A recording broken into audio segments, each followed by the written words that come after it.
Welcome to Sleepy Stories Hub. Tonight we journey to a kingdom of old, where an unexpected tale of fate and kindness unfolds. Meet Fleuron, an unkind prince, and Leander, his tutor facing exile due to Fleuron's torment. However, when Leander extends compassion to an injured adder, little does he know that this simple act of kindness might alter the course of his destiny. Join us in this enchanting story where kindness sparks a chain of events that could redefine Leander's fate.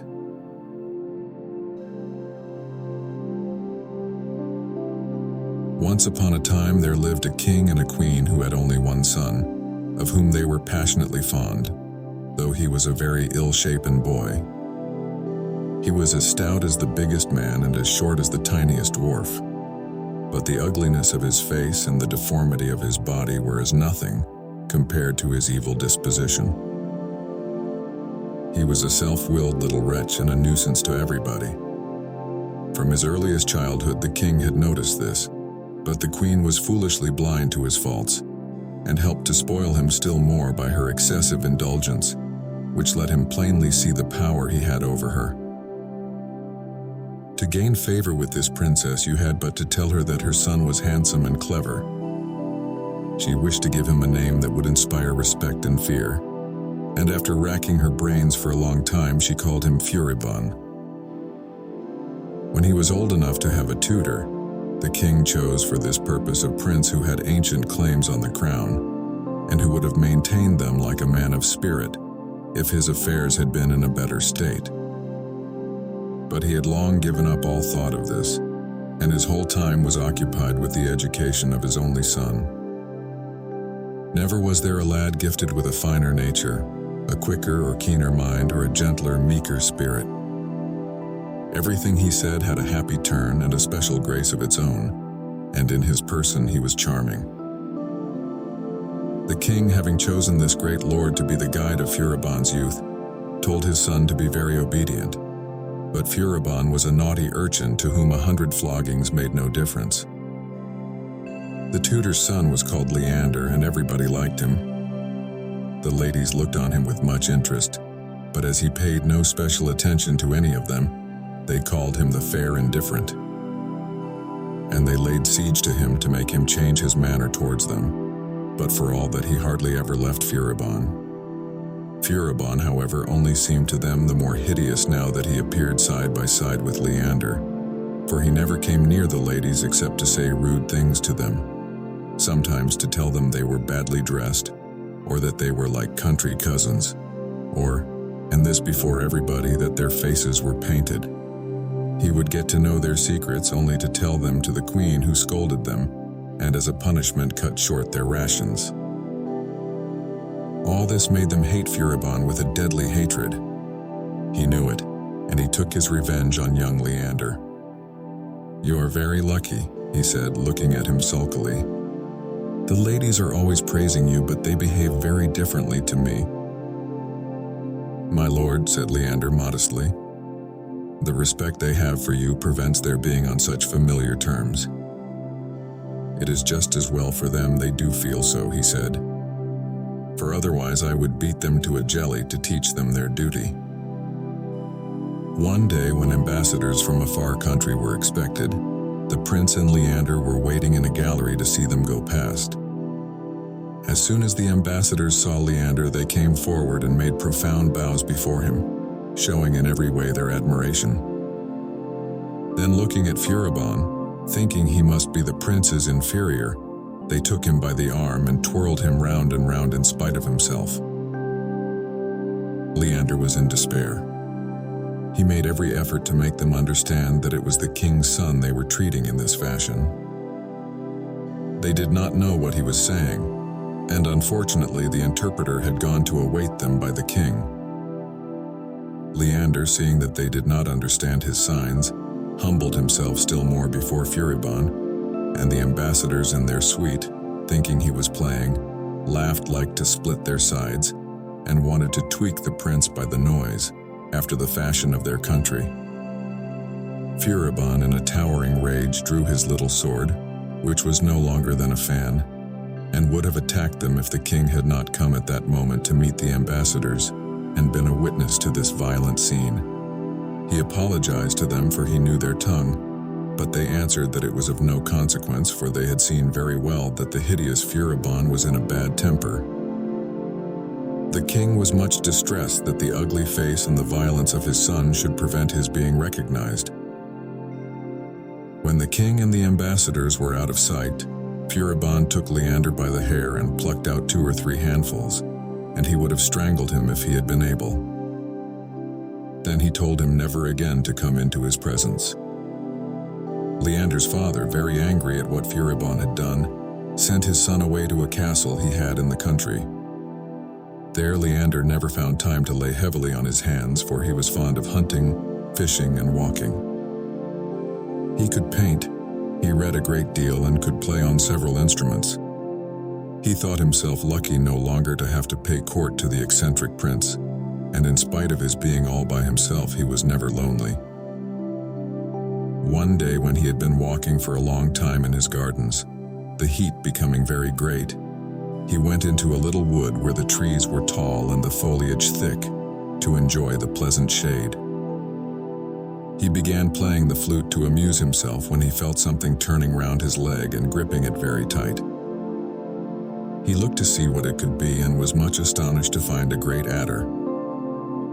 Taking his handkerchief, he seized it by the head and was just going to kill it when the creature twisted the rest of its body round his arm and fixed its eyes on him as if asking for mercy. One of his gardeners came up at that moment, and no sooner had he seen the adder than he cried out to his master, "My lord, hold it fast. For a whole hour I have been running after it, trying to kill it. It is the slyest beast in the world and ruins our flower beds." Leander cast his eyes again on the adder. It was spotted all over with 1,000 different colors. It looked at him still fixedly, but made not a movement to defend itself. "Since you wish to kill it," he said to his gardener, "and it has come to take refuge with me, I forbid you to hurt it in any way. I wish to feed it, and when it has cast off its beautiful skin, I shall let it go." Then he went back to his castle and put it in a large room of which he kept the key, and sent bran and milk and flowers and herbs to feed it and make it happy. What a lucky snake! Sometimes he would go to see it, and as soon as it caught sight of him, it came to meet him, crawling along and putting on all the little airs and graces an adder is capable of. The prince was very much surprised, yet he paid no great attention to the matter. Meanwhile, all the ladies of the court were grieved at Leander's absence, and their talk was of nothing but him, and of how they wished he were back again. "Alas," they said, "there is no more pleasure at the court since Leander has gone, and it is all the fault of that wicked Fleuron. Why should he be jealous because Leander is handsomer and more beloved than himself? Must Leander, to please him, disfigure his shape and his face? Must he dislocate his bones to be like him, or split his mouth from ear to ear, or close up his fine eyes, or cut off his nose? What an unreasonable little wretch! He will never be happy his whole life long, for he will never find anyone who is not handsomer than himself. But however wicked princes may be, they always have flatterers, and in fact, wicked princes have even more than others. So it was with Fleuron. His power over the mind of the queen made him formidable. When he heard what the ladies said, he was mad with rage, and going to the queen's room, he told her he would kill himself before her face if she did not find some means of putting Leander to death. The queen, who hated Leander because he was handsomer than her son, replied that she had long looked upon him as a traitor, and that with a right good will, she would have a hand in his death. So he planned that he would go hunting with those favorites whom he could put most trust in, and that when Leander joined them, they would teach him what comes of people worming themselves into everybody's favor. Fleuron therefore went to hunting. When Leander heard the dogs and the horns in his woods, he mounted his horse and rode out to see what was happening. When he saw the prince, he was very much surprised, and dismounting, he saluted him respectfully. Fleuron received him better than he expected and told him to follow him. Then turning round, he made a sign to the assassins not to fail in their attack. He himself was riding off at full speed when a lion of an enormous size came out of the depths of its cavern, and rushing on him, threw him to the ground. Those who were with him ran away.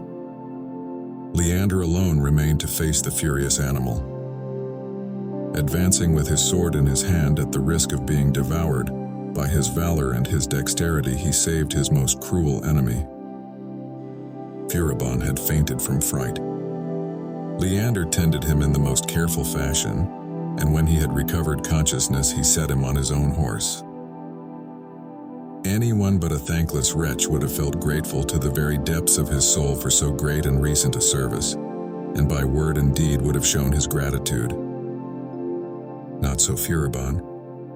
He did not even look at Leander, and only used his horse to go and seek the assassins whom he again ordered to kill his preserver. They therefore surrounded Leander, who must certainly have been killed had his courage been less. Making for a tree, he leant up against it so as not to be attacked from behind, and sparing none of his enemies, he fought desperately. Furibon, thinking he was dead, hastened up to have the pleasure of looking on his dead body. But a very different scene from what he expected met his eyes, for the whole gang of villains were breathing their last. Leander saw him. He came forward and said, "My lord, if it is by your order that they attempted to murder me, I am sorry I resisted." "Get you gone with your insolence," replied the prince in wrath. "If ever you appear before me again, I will put you to death." Leander made no reply, and sad at heart he made his way home. The night was spent in thinking what he should do, for there seemed no likelihood of his being able to successfully resist the king's son. So he made up his mind to travel over the whole world. But just when he was ready to set off, he remembered the adder, and went to take it some milk and fruit. As he was opening the door, he saw a strange light shining in one of the corners of the room. Looking more closely, he was much astonished to see a lady, whose noble and majestic presence gave evidence of her high rank. Her dress was of amaranth satin, embroidered with diamonds and pearls. Coming forward with a gracious air, she said to him, "Young prince, do not seek here for the adder you brought hither. It is here no longer, and you find me in its place to pay you its debt. But to speak more plainly, well, I am Fairy Gentile, famous for the many merry and dexterous tricks I know how to perform. All our family live for 100 years without growing old. We are never ill, we have no sorrows or pains. That time over, we become adders for 8 days. It is this period alone that is dangerous for us, for then we can neither foresee nor prevent any misfortunes that may happen to us. And if we are killed, we never live again. The 8 days past, we assume once more our ordinary shape, our beauty, our power, and our treasures. Now you understand, my lord, what I owe you, and it is only just that I should pay my debt. Think, therefore, what would be useful to you, and be sure of my goodwill." The young prince, who up to this time had had no dealings with the fairies, was so filled with astonishment that it was long before he could speak. But making her a low bow, he said, "Madam, after the honor that has been mine in serving you, fortune has nothing left to give me." "I should be very sorry," she said, "were you not to give me a chance of being useful to you. Think a little, for I can make you a great king. I can prolong your life, make you even handsomer than you are, give you mines of diamonds and houses full of gold. I can make you a fine orator, a poet, a musician, a painter. I can give you favor in the ladies' eyes. I can give you a fuller intelligence. I can turn you into a spirit of the air, the water, and the earth." Here Leander interrupted her. "Forgive me for asking, madam," he said, "but what would be the good of being a spirit?" "Why, it would have all kinds of uses and delights," replied the fairy. "You could cross in a moment the vast plains of the universe. You could mount into the air without wings. You could visit the depths of the earth without being dead, sound the abysses of the sea without being drowned, gain entrance everywhere though the windows and the doors be shut. Then whenever you liked, you could take your own natural shape again. "Ah, madam," he cried, "I should like to be such a spirit. I am on the point of setting out on my travels, and I can imagine the infinite delight which I could enjoy with the powers you describe. And I prefer this gift to all those you have so generously offered to me." "Then," replied Gentile, passing her hand 3 times over his eyes and face, "henceforth be Ariel, Ariel the beloved, Ariel the beautiful, Ariel the merry." She kissed him and gave him a little red hat decked with parrot's feathers. "When you put on this hat," she said, "you will be invisible. When you take it off, you will be visible." Leander, in great delight, clapped the little red hat on his head and wished that he might go into the forest and pick the wild roses he had seen there. At that moment his body became light as thought. He was transported into the forest, passing through the window and flying like a bird. He could not help feeling afraid when he saw himself so high in the air, and when he was above a river he feared he might fall into it without the fairy having the power of preventing it. But he found himself safely at the foot of the rose tree, and plucking 3 roses he returned at once to the room where the fairy still was. He presented them to her, full of delight that his little trial trip had succeeded so well. But she told him to keep the roses, that one of them would supply him with all the money he would need, that if he put the second on his mistress's throat, he would know if she loved him truly, and that the third would prevent his falling ill. Then, without waiting for his thanks, she wished him bon voyage and vanished. He was greatly delighted with the fine gift he had just received. "Could I ever have thought," he said, "that saving a poor snake from the hands of my gardener would have brought me such a wonderful, such a splendid reward? Oh, how happy I shall be! What a pleasant time I shall have! How much I shall learn! When I am invisible, I can find out the greatest secrets." It passed through his mind, too, that he should very much enjoy taking vengeance on Fleuron. Setting his affairs hastily in order, he mounted the finest horse in his stable, which was called Gris de Laine, and ordered some of his servants in his own livery to follow him, in order that the news of his return to court might the sooner get abroad. Now you must know that Fleuron, who was a great liar, had reported that had it not been for his own bravery, Leander would have murdered him while they were out hunting, that he had killed all his men, and that he must be brought to justice. The king, urged by the queen, ordered him to be arrested, so that when Leander came to court in this bold fashion, Fleuron was warned of his arrival. He was too timid to go to meet him himself, but running to his mother's room, he told her that Leander had just come, and begged her to have him seized. The queen, ever eager to fulfill the least desire of her miserable son, set off at once to find the king, and the prince, impatient to know the decision, followed her in silence. Stopping at the door, he leaned his ear to the keyhole, putting his hair aside so as to hear the better. Meanwhile, Leander came into the great hall of the palace wearing his little red hat, which of course made him invisible. When he saw Fleuron listening, he took a hammer and nail and nailed his ear fast to the door. Fleuron, desperate, raging with pain, knocked at the door like a madman, shrieking loudly. At his voice, the queen ran to open the door, and in doing so tore off the prince's ear, which made him bleed as if he had been murdered, and caused him to make faces horrible to see. The queen, inconsolable, took him on her knee, and taking the ear in her hand, kissed it and stuck it on again. Ariel seized a bunch of rods that were used for beating the king's little dogs, and with these he rapped the queen's knuckles and her son's nose several times. She shrieked out that she was being murdered. The king looked everywhere. Everybody ran hither and thither. No one was to be seen, and they whispered that the queen must be mad from the grief of seeing Fleuron's ear torn off.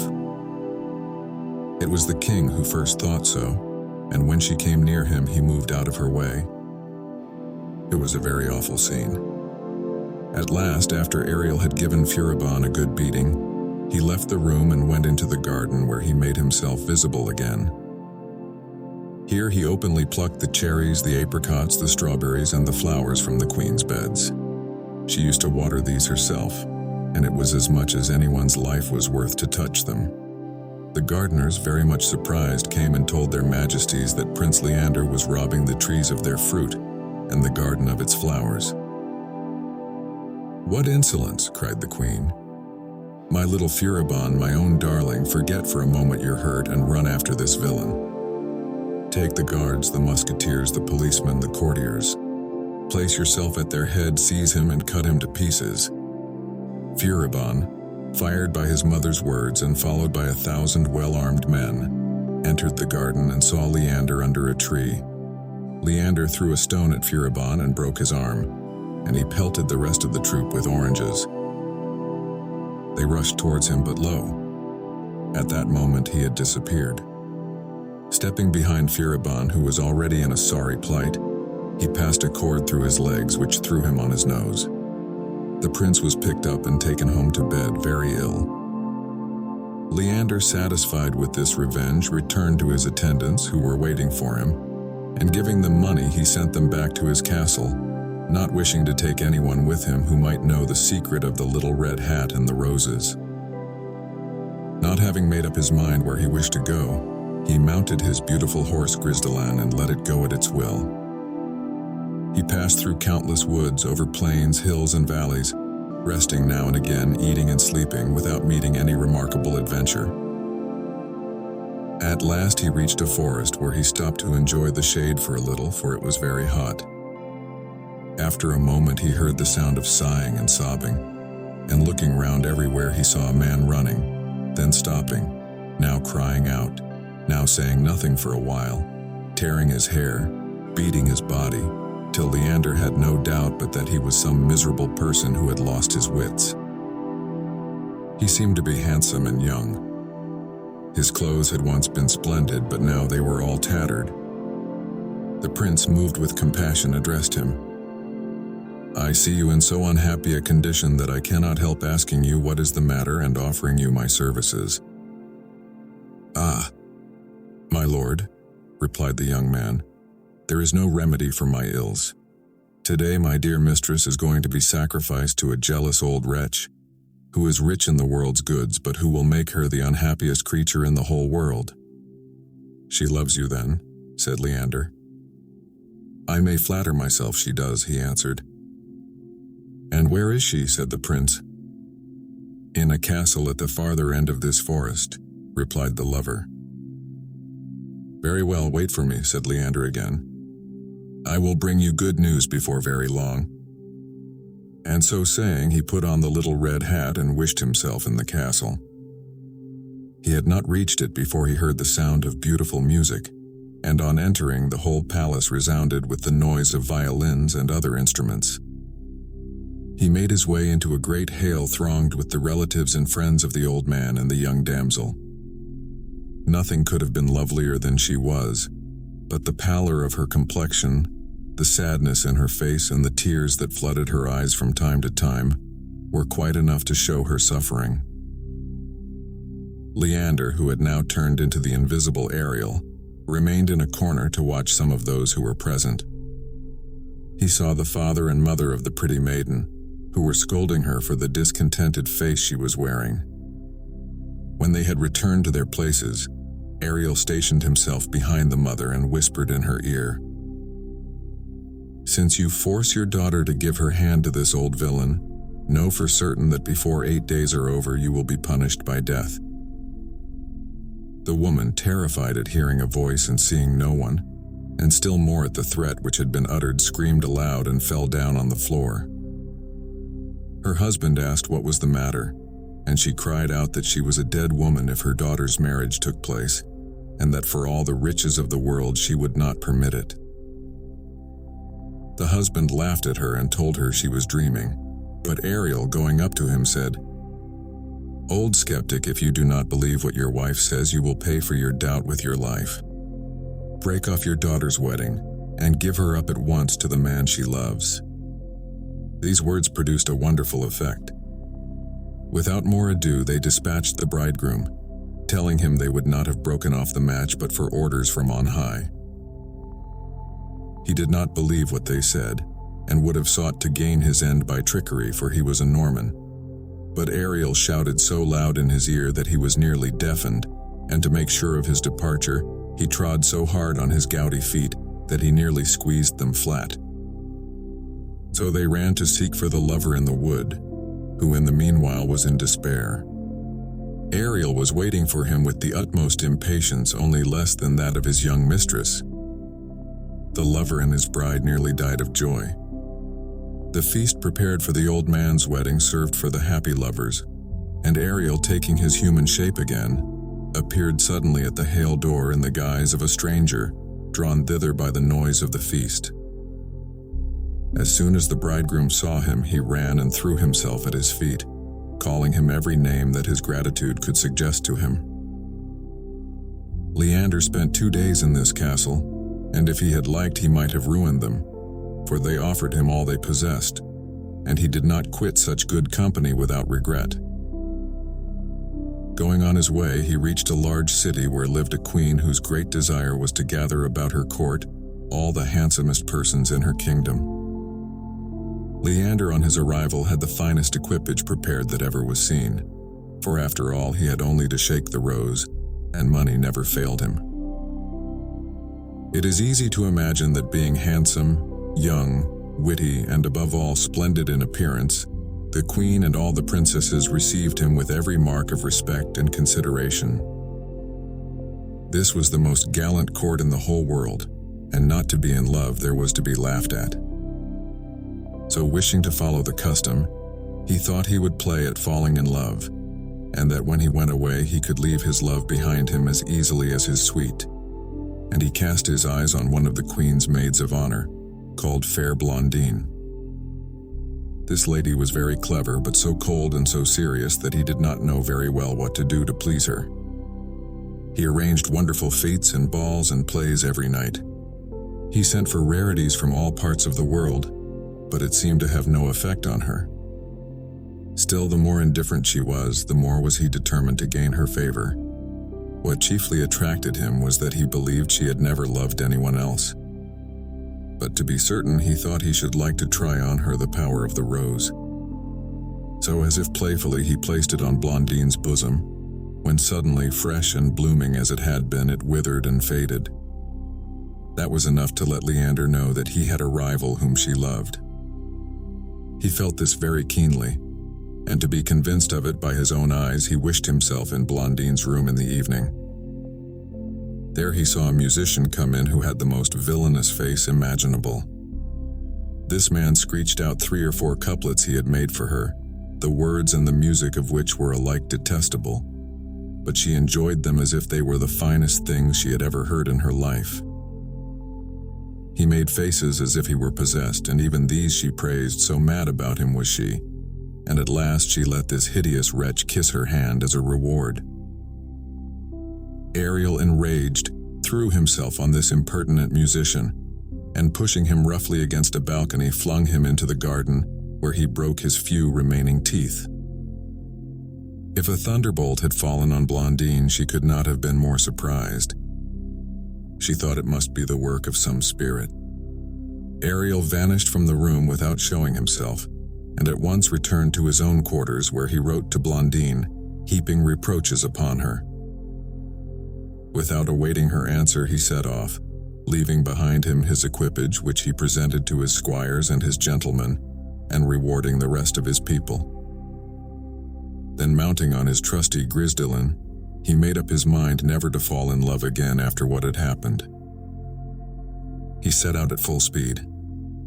For a long time he was very melancholy, but his good sense and absence from Blondine came to his aid in time. On his arrival in another town, he learnt that a great ceremony was to take place that day, on the occasion of the admission of a maiden among the Vestal Virgins, though she had no wish to be one. The prince was much touched when he heard of this. He now felt that the little red hat had only been given him to repair public wrongs and to comfort the distressed. So he hastened to the temple. There the young girl was crowned with flowers, dressed in white, and her long hair falling over her like a mantle. 2 of her brothers led her by the hand, and her mother followed her with a great company of men and women. The eldest Vestal was waiting for her at the temple door. At that moment, Ariel called out, "Stop, stop, wicked brethren, cruel mother, stop. Heaven will not consent to this wrong being done. If you go on, you will be trampled to death like frogs." They looked round everywhere without finding out where the terrible threats were coming from. The brothers said it must be their sister's lover who was hiding at the bottom of some hole to play the oracle. But Ariel, flying into a rage, took a long stick and beat them soundly. You could see the stick rise and fall about their shoulders like a hammer on an anvil, and the blows at least were real enough. The Vestals were seized with terror and fled, the others following. Ariel remained with the young victim. Taking off his little hat, he asked her in what way he could help her. She told him with more courage than could have been expected of a girl of her age, that there was a knight whom she cared for very much, but who was poor. Then he shook Fairy Gentile's rose so vigorously that he shot out 10 million gold coins for her and her lover. The two young people got married and lived happy ever afterwards. The last adventure he had was the best of all. Entering a great forest, he heard the piteous cries of a young maiden, who he had no doubt was being hurt in some way. Looking all around, he saw 4 men, fully armed, bearing away a damsel who seemed to be about 13 or 14 years of age. Advancing as speedily as possible, he cried out, "What has this child done that you should treat her as a slave?" "And what is that to you, my little lordling?" said he who seemed to be the leader of the band. "I command you," said Leander, "to let her go at once." "Oh, certainly, certainly," they answered, laughing. In great wrath, the prince dismounted and put on the little red hat, for he did not think it would be wise to attack all by himself 4 men strong enough to be a match for 12. When he had on his little hat, you would have been very clever if you could have seen him. The robbers said, "He is gone, don't let us mind about him. Seize his horse only." One stopped to guard the young damsel, while the other 3 ran after Grisdelin, who gave them no end of trouble.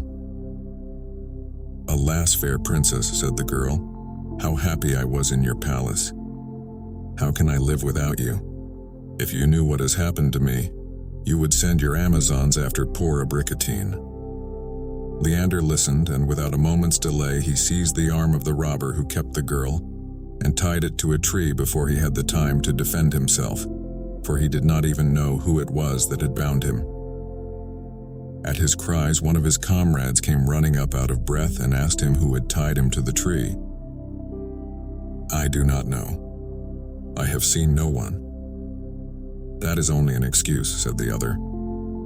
"But I have known for long that you were nothing but a coward, and I shall treat you as you deserve." Thereupon he belabored him with his stirrup leathers. Ariel was much amused to hear him shouting. Then going up to the second robber, he took him by the arm and fastened him also to a tree just opposite his comrade, not forgetting to ask him, "Well, my good fellow, and who has dared to attack you? Are you not a great coward to have permitted it?" The man answered not a word, but bent his head for shame, unable to imagine how he had been tied to the tree without seeing anyone. Meanwhile, Abricotine took the opportunity of running away, without even knowing where she was going. Leander, no longer seeing her, called out to Grisdelin, and the horse, eager to find his master, freed himself by 2 kicks from the robbers who had caught him, breaking the head of one and 3 ribs of the other. The first thing to be done now was to rejoin Abricotine, for Ariel thought her very pretty, and he wished to be in the young damsel's company. In a moment he had reached her, and found her so very, very tired that she was leaning up against a tree, hardly able to stand. When she saw Grisdelin coming along so gaily, she cried out, "What good luck! Here is a pretty horse to carry Abricotine to the Palace of Delights." Ariel heard what she said, but she did not see him. He went up to her. Grisdelin stopped, and she sprang on his back. Ariel clasped her in his arms and set her gently in front of him. "Oh," How terrified Abricotine was to feel someone there and yet to see nobody. She dared not move, and she shut her eyes for fear she should see a spirit, and did not utter a syllable. The prince, who had always his pockets full of the nicest sugar plums in the world, tried to put some in her mouth, but she shut her teeth and lips quite tight. At last, taking off his little hat, he said, "Why, Abricotine, you are a very timid girl to be so much afraid of me. It was I who saved you out of the robbers' hands." Then she opened her eyes and recognized him. "Ah, my lord," she said, "I owe you everything. It is true I was terrified at being in the company of someone whom I could not see." "I am not invisible," he replied, "but you have evidently hurt your eyes, and you could not therefore see me." Abricotine believed him, though for all that she was sharp enough as a rule. After talking for some time on things in general, Leander begged her to tell him her age, where her home was, and by what mischance she had fallen into the bandits' hands. "I owe you too much," she said, "not to satisfy your curiosity, but, my lord, I beg you to give less attention to my story than to the means of getting on our way speedily." "A fairy who surpassed every other in fairy lore," began Abricotine, "fell so madly in love with a certain prince that, though she was the first of her race who had been so weak, she married him, in spite of all persuasions to the contrary from the other fairies, who placed before her ceaselessly the wrong she was doing to their kind. They refused to let her live amongst them any longer, and all she could do was to build a great palace on the borders of their kingdom. But the prince whom she had married got tired of her. He was much annoyed because she had the power of seeing all his actions, and as soon as he showed the least favor to any other lady, she made a terrible commotion, and would revenge herself on the prettiest damsel in the world by making her hideously ugly. The prince, feeling very uncomfortable by such an inconvenient amount of affection, set off one fine morning with post-horses, and journeyed a long, long way off to hide himself in a big hole in the depths of a mountain, in order that she might not be able to find him. It was no use. She followed him, and telling him that a child was about to be born, begged him to return to his palace, that she would give him money, and horses, and dogs, and arms, that she would have a riding school built, and a tennis court and a mall made for his amusement. All this had no effect on him, for by nature he was very obstinate and fond of lawless pleasures. He said all sorts of rude things to her and called her an old surly witch. "It is very lucky for you," she said, "that my good temper is greater than your folly. Otherwise I would turn you into a cat, and you should pass your life mewling on the spout, or into a filthy toad, dabbling in the mud, or into a pumpkin or an owl. But the worst I can possibly do is to leave you to your own folly. Stay here then in your hole in your dark cave with the bears. Call the shepherdesses of the neighborhood round you. In time you will get to know the difference between the low country folks and a fairy like me, who can be as charming as she likes." With this she mounted on her flying car and sped away as swift as a bird. As soon as she reached her home, she transported her palace to an island, drove away her guards and her officers, took women of the Amazonian race and set them round her isle to keep a careful watch, so that no men might ever set foot thereon. She called the spot the Isle of Calm Delights, and she used to say that no true pleasures were possible, wherein men had any part. She bred up her daughter in this opinion. Never was there such a beautiful maiden. She is the princess I serve, continued Abricotine, and as pleasures reign where she is, no one grows old in her palace.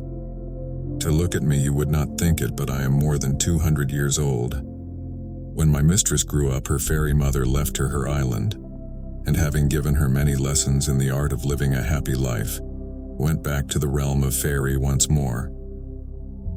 And the Princess of Calm Delights governs her state in an admirable fashion. I do not remember in all my life having seen in other men than those robbers who carried me off. And now you, my lord. Those men told me that they had been sent by a certain ugly, misshapen creature called Fleuron, who loves my mistress, though he has only seen her portrait. They hung round the island without daring to set foot on it, for our Amazons are too watchful to let anyone land. But I have charge of the princess's birds, and I let a beautiful parrot escape, and fearing I should be scolded, I imprudently left the island to seek for it. So they caught me, and would have taken me away with them had it not been for your help. If you really feel grateful, said Leander, may I not hope, fair Abricotine, that you will let me land on the Isle of Calm Delights, and let me see this wonderful princess who never grows old?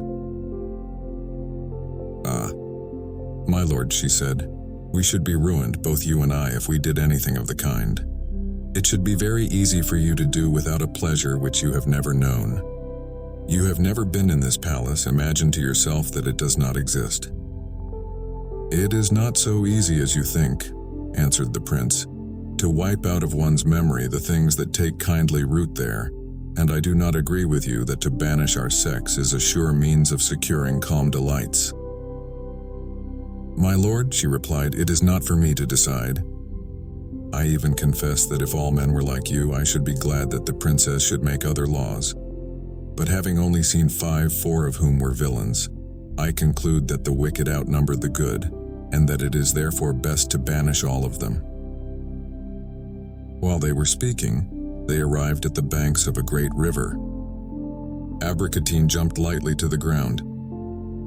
Adieu, my lord, she said to the prince, making him a low bow.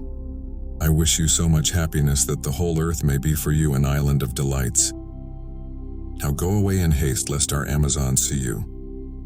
And as for me, he answered, fair Abricotine, I pray that a tender heart may be given you, so that some memory of me may remain with you. Then he went on his way. In the thickest part of a wood which he saw near the river, he unharnessed Grizdella, so that he might wander about and graze for a little. Putting on the little red hat, he wished himself in the Isle of Calm Delights. His wish was granted at once, and he found himself in a very beautiful and very extraordinary place. The palace was of pure gold, with figures on the roof of crystal and precious stones representing the signs of the zodiac and all the wonders of nature, the sciences, the arts, the elements, the sea with its fish, the earth with its living things, Diana at the chase with her nymphs, the noble exercises of the Amazons, the amusements of a country life, shepherdesses with their flocks and their dogs, rustic labors, agriculture, harvesting, gardens, flowers, bees. And yet amongst all those different things there was never the image of a man nor a boy, not even a little Cupid, for the fairy had been too angry with her disloyal husband to show favor to any of his unfaithful sex. Abricotine has not deceived me, said the prince to himself. The very idea of men has been banished from this place. Let us see whether they lose much thereby. Entering the palace, at every step he took such wonderful things met his eyes that it was with great difficulty he could withdraw them again. The gold and the diamonds were wonderful, even more for their workmanship than for their intrinsic worth. Everywhere he met maidens of gentle look, innocent and merry and fair as a sunny morning. Passing through endless vast rooms, he found some full of exquisite china vases, the odor from which, along with the odd colors and designs, delighted him greatly. Some of the rooms had walls of porcelain, so fine that you could see the light through them. Others were of engraved rock crystal, others of amber and coral, lapis lazuli, agate and cornelian, while the princess's room was all made of great mirrors, for so fair an object could not be too often seen. The throne was made of a single pearl, hollowed out like a shell, in which she sat with perfect ease. It was all hung round with branched candlesticks decked with rubies and diamonds. But this splendor was as nothing by the side of the incomparable beauty of the princess herself. Her childlike air had all the grace of youth with the dignity of a riper age. Nothing could equal the gentleness and the brightness of her eyes. In fact, it was impossible to find fault with her at any point. She was just then smiling graciously to her maids of honor, who that day had dressed themselves as nymphs for her amusement. Not seeing Abricotine, she asked where she was. The nymphs replied that they had sought her in vain. She was nowhere to be found. Ariel was dying to speak to her, and so he imitated the shrill little voice of a parrot — there were several in the room — and said, "Dear Princess, Abricotine will come back soon. She was in great danger of being carried off, had not a young prince found her. You are very pretty, my little parrot," she said, "but I think you are mistaken, and when Abricotine returns she will beat you." "I shall not be beaten," said Ariel, still in the parrot's voice. "She will tell you how much the stranger wished he might come into this palace, to root out from your mind your false ideas against his sex." "Really, my pretty Polly," cried the princess, "it is quite a pity that you are not as amusing every day. I would love you dearly." "Ah, if I need only talk to please you," said Ariel, "I shall not stop talking for a minute." "Well, no," said the princess. "Would you not certainly say this parrot was a wizard?" "He is too much of a lover to be a wizard," he answered. At that moment Abricotine entered, and threw herself at her fair mistress's feet. She told her adventure, and painted the prince's portrait in the brightest and most pleasing colors. "I should have hated all men," she added, "if I had not seen him. Ah, madam, how charming he is! In his look and his whole manner there is something noble and spiritual, and as everything he says is most fascinating, I think I have done wisely in not bringing him here." The princess made no answer to this, but went on questioning Abricotine about the prince as to his name, his country, his birth, where he came from, where he was going to. Afterwards she fell into a deep reverie. Ariel watched everything and continued to speak in the same voice. "Abricotine is an ungrateful girl, madam," he said. "This poor stranger will die of grief if he does not see you." "Very well, Polly, let him die. And since you take upon yourself to talk seriously, I forbid you ever to speak to me again of that unknown prince." Leander was delighted to see that Abricotine's story and the parrots had made such an impression on the princess, and he looked at her with a pleasure which made him forget his former vows never to fall in love in his life, for there was no comparison between her and the vain blondine.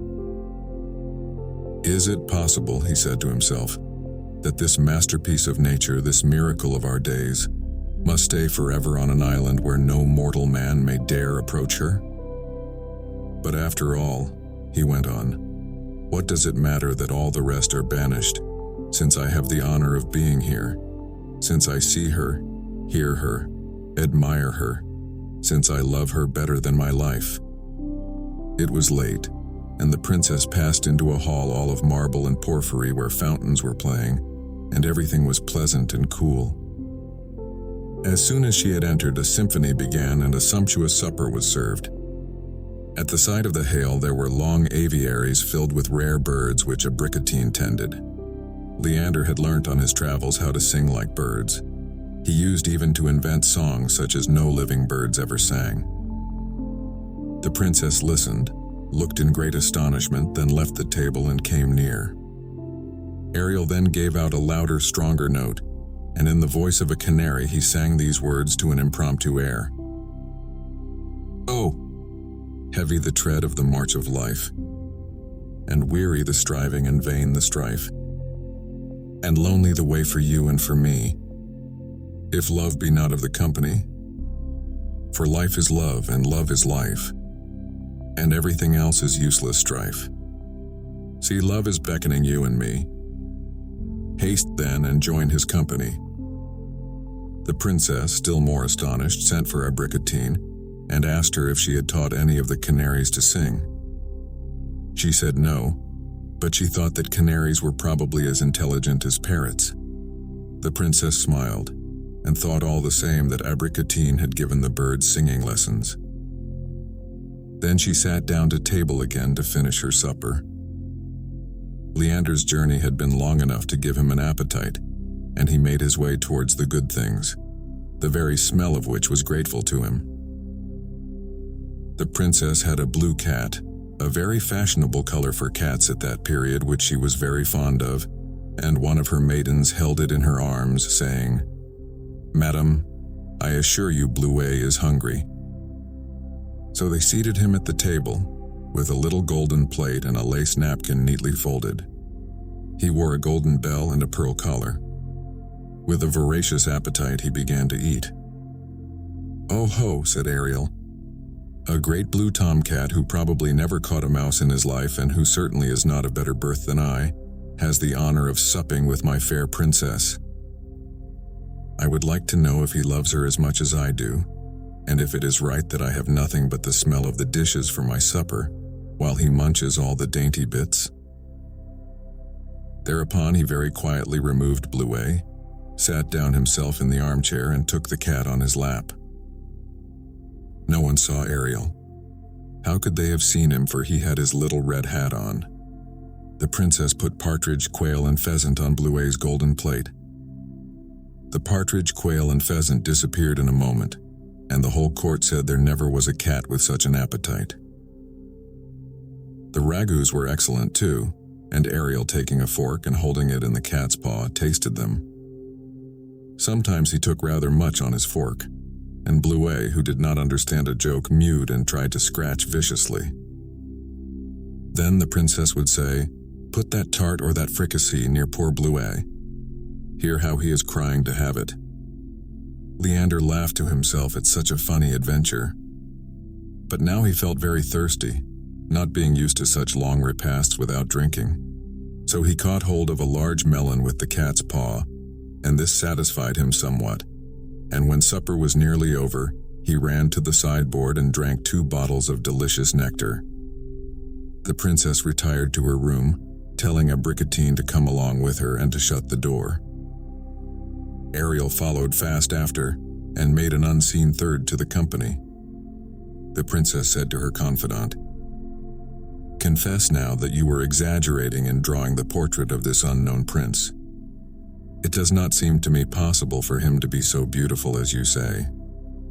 "I assure you, madam," she answered, "that if I have failed in any way, it is that I have said too little." The princess sighed, and for a moment she was silent. Then, speaking again, she said, "It was wise of you to have refused to bring him with you." "But, madam," answered Abricotine, who was in fact a sly little monkey and who already guessed what was in her mistress's mind, "even if he had come to admire the wonders of this lovely place, what harm could he have done you? Do you wish to live forever unknown in a corner of the world, hidden away from the rest of mortals? What is the use of so much grandeur, pomp, and magnificence if nobody sees it all?" "Hold your tongue, you little chatterbox," said the princess, "and do not trouble the happy calm which has been mine for 200 years. Think you, if I had lived an anxious, noisy life, I should have lived so long? It is only innocent and quiet pleasures that leave no bad effects behind. Have we not heard in the best histories of revolutions and great states, of the unforeseen strokes of fickle fortune, the terrible disturbances caused by love, the griefs of absence and of jealousy? What is it brings about all these sorrows and troubles? Nothing but the interrelations of human beings with each other. Now, thanks to the care of my mother, I am free from all these crosses. I know neither bitterness of heart, nor vain desires, nor envy, nor love, nor hate. Let us go on living always in this same calm." Abricotine dared not answer. The princess waited some time and then asked her if she had nothing to say. Abricotine inquired why she had sent her portrait to various courts, where it could only make people miserable, for everyone who saw it would wish to see the original, and, being unable to, they would be in despair. "I confess, in spite of that," replied the princess, "that I would like my portrait to fall into the hands of that stranger whose name I do not know." "Ah, madam," she replied, "is he not already eager enough to see you? Would you have him more so?" "Yes," said the princess. "A certain impulse of vanity, which has been unknown to me till now, breeds this desire in me." Ariel listened to all this without losing a single one of the words. Some of them gave him flattering hopes which were dashed to pieces by others. It grew late and the princess went to her room to bed. Ariel would have much liked to have been present when she made her toilette. But though this was possible, the respect he had for her prevented him. It seemed to him that he ought to take no liberties with her but those she might have permitted, and his affection for her was so delicate and so refined that he tormented himself about the smallest things. So he went into a cabinet near the princess's room to have at least the pleasure of hearing her speak. At that moment she was asking Abricotine if she had seen nothing extraordinary during her little journey. "Madam," she said, "I passed through a forest where I saw animals very much like children. They were leaping and dancing about the trees like squirrels. They were very ugly but wonderfully nimble." "Ah, how I should like to have some of them," said the princess. "If they were less agile, one could catch them." Ariel, who had passed through this forest, knew the animals must be monkeys. Thereupon he wished himself back in their haunts where he caught a dozen, little and big. Putting them all into a sack, he wished himself at Paris where he had heard you could have anything you liked for money. So he went to Dulcet, a dealer in curiosities, and bought a little golden coach, to which he harnessed 6 green monkeys, with little trappings of flame-colored morocco pricked out with gold. Then he hastened to Brioche, a famous marionette showman, where he found 2 very clever monkeys, one, the more intelligent, called Briscambil, the other Persephore. They were very polite and very well bred. Briscambil he dressed as a king and put him in the coach. Persephore was the coachman, while the rest of the monkeys were pages. Never was seen anything so pretty. He put the carriage and the dressed-up monkeys in the same sack and returned. As the princess had not yet gone to bed, she heard the noise of the little coach in her gallery, and her nymphs came to tell her of the arrival of the king of the dwarfs. At that moment the coach with its procession of monkeys entered her room, and the country monkeys did as pretty tricks as even Briscambil and Persephore. To tell the truth, it was Ariel who was leading the whole of them. Taking the monkey out of the little golden coach, he made him gracefully present a box covered with diamonds to the princess. She opened it at once and found inside a letter in which she read these verses. "Here is pleasure's dwelling place. Palace bright, mid-gardens shady. Fair the spot and full of grace. Yet not so fair as my fair lady. All unseen I envying see. Life's cool stream here calmly gliding. Bound and struggling restlessly. All my passion from her hiding. It is not difficult to imagine her astonishment. Briscambil made a sign to Persephore to come and dance with him, and they excelled all the most celebrated performing monkeys that ever lived. But the princess, uneasy at being unable to guess whence the verses came, sent the dancers away sooner than she would otherwise have done, for they amused her endlessly, and she had laughed at first enough to make her ill. When they were gone, she gave herself up entirely to her own thoughts, but she could make nothing of so dark a mystery. Leander, much pleased by the interest with which his verses had been read, and by the delight of the princess in looking at the monkeys, now thought of taking some rest, of which he stood in much need. But he feared lest he might choose some room occupied by one of the princess's nymphs, and therefore he waited for a time in the great gallery of the palace. When at last he went downstairs, he found an open door, and entering noiselessly found himself in a room on one of the lower floors, the prettiest, the pleasantest ever seen. The bed was hung with green and gold gauze draped in festoons, with ropes of pearls and tassels of rubies and emeralds.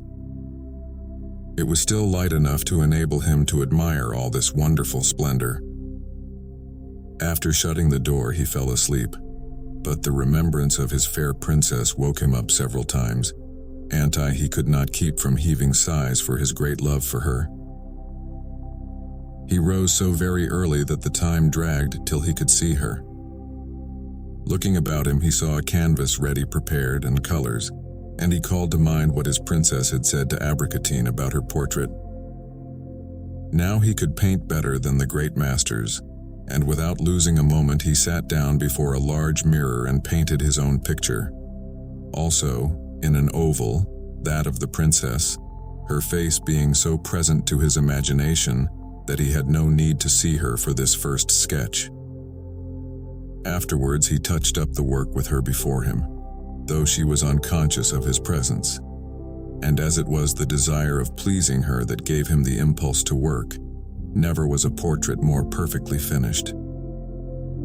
He had represented himself as kneeling before her, holding the princess's portrait in one hand and in the other a scroll, on which was written, "The likeness graven on my heart is fairer far." When she entered the cabinet, she was astonished to see there the portrait of a man, and she fixed her eyes on it with the greater wonder, inasmuch as she recognized her own as well. The words written on the scroll gave her abundant matter for curiosity and thought. At that moment she was alone. She knew not what to think of such an extraordinary incident, but she persuaded herself it must be Abricotine who had played her this trick. The only thing to do was to find out whether the picture of this night was painted from her imagination, or if there had been a living model. Getting up quickly, she ran to call Abricotine. Ariel was already in the cabinet with the little red hat, very curious to hear what would take place. The princess told Abricotine to cast her eyes on that picture and tell her what she thought. As soon as she saw it, she cried out, "Madam, I protest to you this is the portrait of that generous stranger to whom I owe my life." "Yes, it is indeed the same, there is no doubt of it. These are his features, his figure, his hair, his whole bearing." "You pretend to be surprised," said the princess, smiling, "but it was you that put it here." "Aye, madam," said Abricotine. "I swear to you I have never seen this picture before in all my life. Could I be so bold as to hide anything which could be of interest to you? And by what miracle could it have fallen into lily hands? I cannot paint. No man has ever entered this place, yet here he is and painted along with you." "I am seized with terror," said the princess. "Some demon must have brought it here." "Madam," said Abricotine, "may it not have been love? If you think so too, I advise you to have it burned at once." "What a pity that would be," said the princess, sighing. "It seems to me my boudoir could have no prettier decoration than this picture." While she said so, she looked at it, but Abricotine persisted in saying she should burn a thing that could only have come there by magic power. And these words, "The likeness graven on my heart is fairer far," said the princess. "Shall we burn them too?" "We must spare nothing," replied Abricotine, "not even your own portrait." She ran off at once to fetch a light. The princess went and stood near the window, unable to look any longer at a portrait which made such an impression on her heart. But Ariel, unwilling to let them burn it, took advantage of this moment and ran off with it unseen. Hardly was he out of the room when she turned round to look again at the magic portrait which pleased her so much. What was her surprise to see it gone? She looked on all sides. When Abricotine came in again, the princess asked if it was she who had just taken it away, but Abricotine said no, and this last adventure really did frighten them. After hiding the portrait, Leander came back. During these days it was a source of much delight to him to hear and see his fair princess. Every day he ate at the table along with the blue cat, whose appetite was none the more satisfied in consequence. Yet Ariel's happiness was far from perfect, since he dared neither speak nor let himself be seen, and without that one has little chance of being loved. The princess delighted in all beautiful things, and in the present state of her heart she had need of amusement. One day when she was with her nymphs, she told them that she should like very much to know how the ladies of all the different courts in the universe were clad, in order that she might dress according to the finest model. A suggestion was all that Ariel wanted to make him set off on a journey through the whole earth. So, clapping on his little red hat, he wished himself in China, where he bought the finest stuffs and took patterns of the costumes. Then he flew to Siam, where he did the same. He ran through the 4 quarters of the world in 3 days, And when he was laden, he came back to the palace of calm delights, and hid in a room all that he had brought. When he had in this way collected a number of wonderful curiosities, for money was nothing to him, his rose furnishing a constant supply, he bought 5 or 6 dozen dolls, which he addressed in Paris, for there more than anywhere else in the world fashion has sway. There were costumes of all kinds and of an untold splendor. All these Ariel arranged in the princess's cabinet. When she entered, she was surprised beyond words. Every doll carried a present, either watches, bracelets, diamond buttons, or necklaces, whilst the principal one had a case containing a portrait. Opening it, the princess found a miniature of Leander. Her remembrance of the first one made her recognize the second. She uttered a loud cry, then looking at Abricotine, she said, "I cannot understand all that has been passing for some time in this palace. My birds talk like rational beings. It seems I have only to wish in order to be obeyed. I twice see the portrait of him who saved you from the bandits. Here are stuffs, diamonds, embroideries, lace, and wonderful curiosities. Who is then the fairy, who is the demon, that seeks with such care to please me so?" Leander, hearing her speak, wrote these words on his tablets and threw them at the princess's feet. "Neither sprite am I nor fairy, but though near you still I hover, yet to show my face I'm chary. Pity your unhappy lover, Prince Ariel." The tablets were so splendid with gold and jewels that as soon as she saw them, she opened them and read with the utmost astonishment what Leander had written. "This invisible creature must be a monster then," she said, "since he dares not show himself. But if it were true that he had some attachment for me, he would surely have delicacy enough not to present me with so attractive a portrait. He cannot love me, else he would not expose my heart to this trial. Or he has such a good opinion of himself that he thinks himself handsomer than he is in reality." "I have heard tell, madam," replied Abricotine, "that there are spirits made of air and fire. They have no body, and it is only their mind and their will that act." "I am very glad of it," replied the princess. "A lover like that could hardly disturb the calm of my life." Leander was delighted to hear her, and to see her so much occupied with his portrait. He called to mind that in a grotto which she often used to visit was a pedestal, on which a Diana, still unfinished, was one day to be placed. He went and stood there in a strange dress, crowned with laurels and holding a lyre in his hand which he could play better than Apollo. Then he waited patiently for his princess to come, as she did every day, for it was here she came to dream about her unknown lover. Abricotine's account of her champion, added to the pleasure she had in looking at Leander's picture, hardly left her a moment of rest. She loved solitude, and her merry humor had changed so much that her nymphs hardly recognized her.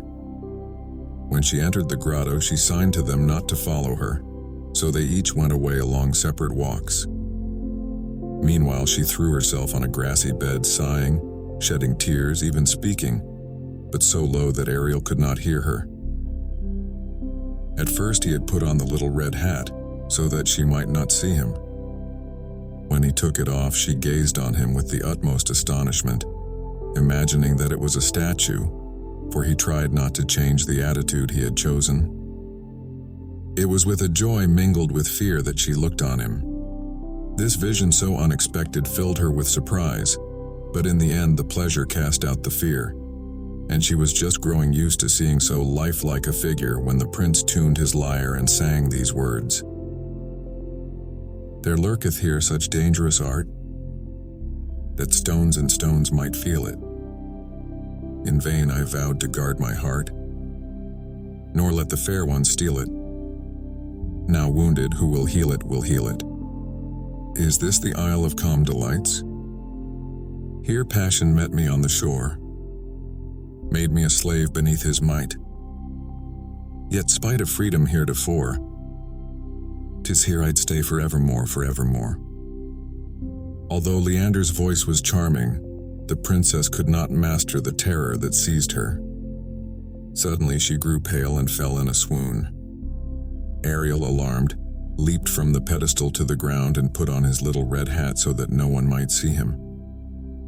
Then, taking the princess in his arms, he tended her with the utmost care and eagerness. She opened her beautiful eyes and cast them about on all sides as if to look for him. She saw no one, but yet she felt someone near her holding her hands, kissing them and moistening them with tears. It was long before she dared to speak, her fluttered spirit hovering between fear and hope. She feared the invisible Ariel, but she loved him when he took the figure of the stranger. At last she cried out, "Ariel, brave Ariel, why are you not he whom I desire?" At these words, Ariel was on the point of making himself known, but he dared not do it yet. "If I terrify this lady whom I love," he said, "if she fears me, she will never love me." This thought made him keep silence and induced him to retire into a corner of the grotto. The princess, thinking she was alone, called for Abricotine and told her the wonders of the animated statue, whose voice was so heavenly, and that in her swoon Ariel had tended her so well. "What a pity," she said, "that this spirit is deformed and hideous, for could anyone have more gracious and pleasant manners?" "And who told you," said Abricotine, "that he is as you imagine him to be? Did not Psyche think that love was a serpent? Your adventure is something like hers. You are no less beautiful. If it were Cupid that loved you, would you not love him?" "If Cupid and the unknown were the same," said the princess, blushing, "alas, I would indeed love Cupid. But how far I am from such happiness. I am following a chimera, and that fatal portrait of the stranger, added to what you have told me, makes me wish for things so opposed to my mother's precepts that I am sure to be punished." "Ah, madam," said Abricotine, interrupting her, "have you not already trouble enough? Why look forward to the evils that will never come to pass?" It is easy to imagine all the pleasure such a conversation gave to Leander. Meanwhile, little Fleuron, still in love with the princess, though he had never seen her, waited impatiently for the return of the 4 men whom he had sent to the island of calm delights. Only one came back, who gave him an account of what had passed, telling him that it had been defended by Amazons, and that unless he were to lead a great army there, he would never enter the island. His father, the king, had just died, and Fleuron now found himself sole master. So he gathered together more than 400,000 men and set off at their head. Truly he was a fine general. Briscambil or Persephore would have done better than this dwarf, with his warhorse hardly half an ell in height. When the Amazons saw this great army, they warned the princess, who at once sent Abricotine to the kingdom of the fairies to beg her mother to tell her what she should do to drive little Fleuron out of her states. But Abricotine found the fairy very angry. "I know quite well all that my daughter is doing," she said. "Prince Leander is in her palace. He loves her and she loves him. All my care has not been able to save her from the tyranny of love, and now she is under his fatal sway. Alas, the cruel god is not satisfied with the harm he has done me. He exercises his power on what I love better than my life. Such are the decrees of fate, and I cannot resist them. Return, Abricotine. I do not wish even to hear of the daughter who grieves me in this way." Abricotine brought back the bad news to the princess, who was on the point of despair. Ariel was near her, invisible, and he saw with extreme sorrow her great grief. He did not dare to speak to her at that moment, but he remembered that Fleuron was very avaricious, and that by giving him money he might be induced to go away. So he dressed himself as an Amazon, and wished himself first of all in the forest that he might secure his horse. He called out, "Grisdelin!" and Grisdelin came to him, leaping and bounding, for he was very wearied at being so long away from his dear master. But when he saw him dressed as a woman, he did not recognize him and feared some mistake. When Leander arrived at Fleuron's camp, everybody took him for an Amazon, so handsome was he. The king was told that a young lady wished to deliver him a message from the Princess of Calm Delights, So, quickly putting on his royal robes, he went and sat on his throne, looking like a big toad playing at being king. Leander spoke, telling him that the princess, who preferred a quiet, peaceful life to the troubles of war, sent to offer him as much money as he wanted if she might be left in peace, but that, if he refused her offer, she would take every means to defend herself. Fleuron replied that he was willing to show mercy to her, that he accorded her the honor of his protection, and that she had only to send him 100,000 billions of gold coins, and he would return at once to his own kingdom. Leander said it would take too long to count so many, but that he had only to say how many roomfuls he wished for, and that the princess was generous enough and rich enough not to look to a gold coin more or less. King gives you, and which seems so sincere, will shelter me from what you dread. But the obstinate fairy let them sigh at her feet. In vain did they moisten her hands with their tears. She took no notice, and she would certainly never have forgiven them had not the lovely fairy Tranquil appeared in the room, shining brighter than the sun. The Graces accompanied her, and she was followed by a troop of loves, of sports, and of pleasures, who sang 1,000 pretty songs that had never been heard before, dancing about as merry as children the while. Embracing the old fairy, Tranquil said, "My clear sister, I am sure you have not forgotten the services I did you when you wished to return to our kingdom. Had it not been for me, you would never have been received. Since then I have asked for nothing in return, but at last the time has come when you can do me a real favor. Forgive this fair princess. Give your consent to her marriage with this young king, and I will answer for him that he will never cease to love her. The web of their life will be spun with threads of silk and gold, and their union will give you infinite pleasure, while I shall never forget the kindness you have done me." "I consent to all you ask, dear Tranquil," cried the fairy. "Come, my children, come to my arms and receive the assurance of my love." With that she embraced the princess and her lover. The fairy Tranquil was full of joy, and the whole troop began to sing the wedding hymns, and the soft music having awakened all the nymphs of the palace, they came running in their light gauze robes to learn what was happening. Here was a pleasant surprise for Abricotine. No sooner had she set eyes on Leander than she recognized him, and seeing him holding the princess's hand, she felt sure that they had both been made happy. What confirmed her was that the fairy mother said she would transport the Isle of Calm Delights, with the castle and all the wonders it contained, into Leander's kingdom, that she would dwell with them there, and would heap still greater riches on them.